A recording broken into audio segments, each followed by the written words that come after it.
Api di balik tangis, kisah Kit Edmonds. Babak 1, musim panas yang terbakar. Flint, Michigan, 1978. Sebuah rumah kecil yang seharusnya menjadi pelabuhan, namun menyimpan ketegangan yang mendidih. Kit adalah balita berusia 14 bulan, putra dari seorang ibu tunggal, Brenda. Suasana rumah terasa dingin sejak Brenda mulai menjalin hubungan dengan Michael Allen, pacarnya. Allen adalah sosok yang mudah marah, dan Kit yang masih bayi sering menjadi sasaran frustrasinya, terutama di malam hari. Puncak tragedi, suatu malam, Kit menangis tanpa henti di tempat tidurnya. Tangisan yang seharusnya memanggil kasih sayang, justru memicu kemarahan Allen. Brenda sedang dalam kondisi tidak sadar, diduga dibius. Allen menyerbu ke kamar, meluapkan amarahnya pada makhluk kecil yang tak berdaya. Dalam momen kekejaman yang tak terbayangkan, ia mengambil wajah Kit dan menempelkannya ke pemanas listrik yang panas. Api tidak hanya membakar kulitnya hingga 50%, tetapi juga membakar kepolosan masa kecil Kit. Brenda terbangun oleh jeritan yang tidak manusiawi, dan menemukan kenyataan yang mengerikan itu. Babak 2, setelah tragedi itu, dunia Kit berubah menjadi kamar rumah sakit, bau antiseptik, dan pisau bedah. Ia secara ajaib selamat, namun wajahnya berubah total. Allen mengaku bersalah dan dijatuhi hukuman 14 tahun penjara. Sementara itu, Kit menjadi tanggungan negara selama 4 bulan. Ujian sang ibu, Brenda, yang dinyatakan bersih dari keterlibatan langsung, berjuang untuk mendapatkan anaknya kembali. Namun, luka emosional telah tercipta. Setelah kembali bersama ibunya, Kit harus berhadapan dengan perundungan, bullying yang kejam. Julukan-julukan menyakitkan menempel pada dirinya seperti bekas lukanya. Kegelapan tumbuh.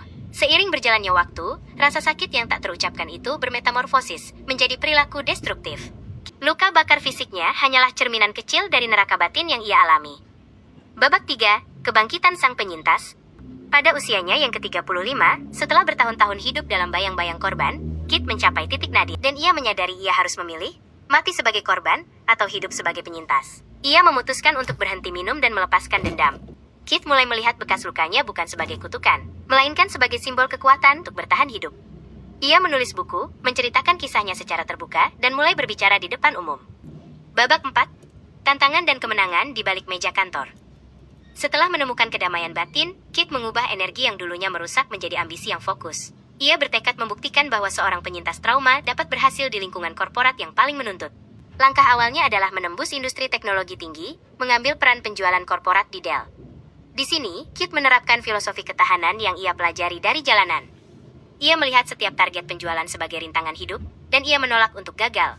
Hasilnya, ia secara konsisten melampaui kuota dan diakui sebagai salah satu pemenang penghargaan penjualan teratas perusahaan.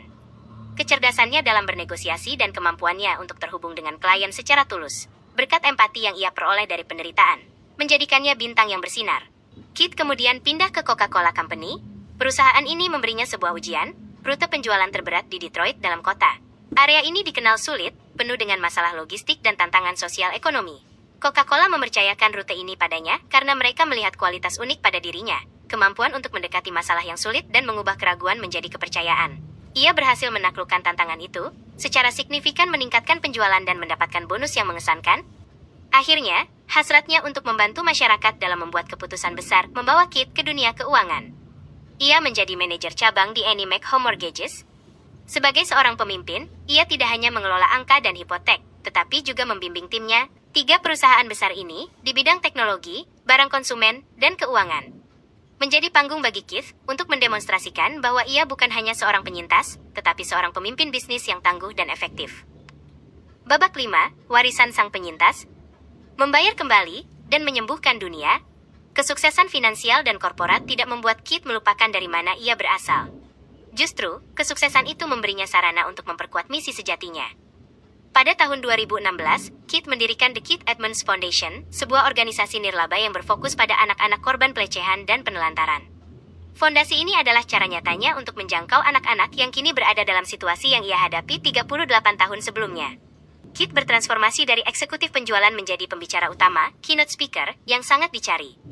Ia tidak hanya menyampaikan motivasi dangkal, tetapi membagikan kesaksian yang mentah dan otentik tentang bagaimana mengubah trauma menjadi kekuatan super. Ia telah berbicara di hadapan para profesional dan penentu kebijakan di forum-forum penting. Melalui platformnya, Kit mengajarkan filosofi CODE, Commitment, Optimism, Determination, and Encouragement. Ia adalah mercusuar bagi mereka yang terluka, menggunakan bekas luka di wajahnya sebagai peta menuju harapan. Ia telah mengubah luka bakar menjadi lensa, memungkinkan dunia melihat bahwa cerita setiap orang, tidak peduli betapa gelapnya, memiliki potensi untuk menginspirasi.